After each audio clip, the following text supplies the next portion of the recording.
Menjelang acara lamaran Vena Melinda dan Ferry Irawan pada tanggal 9 Februari tahun 2022, sahabat ungkap total biaya yang dikeluarkan sahabat Vena, Elma Theana yang mengurus acara lamaran juga mengungkapkan persiapan acara. Menurutnya acara lamaran Vena Melinda digelar sudah mencapai 90% persiapan di Jakarta. Namun, untuk persiapan acara di Bali belum lengkap karena kendala belum mengenal banyak vendor di Bali. Kalau acara Jakarta udah 90% ya, kalau di Bali masih ada beberapa yang belum full ya karena keterbatasan kita di Jakarta masih belum banyak kenal vendor-vendor yang ada di Bali, jadi kendala kita di situ, terang Elma Theana selaku wedding organizer dalam tayangan YouTube channel Nitnote, dikutip Tribun News Jumat, tanggal 4 Februari tahun 2022.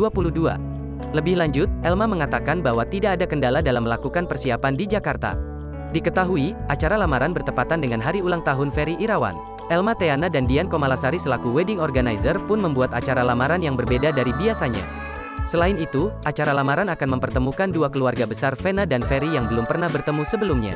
Kita set acaranya bukan kayak acara lamaran-lamaran biasa gitu, jadi ada sedikit entertainnya ya, ada syukurannya juga, lamaran dua keluarga aja, tapi juga mengundang rekan dan sahabat, tutur Elma.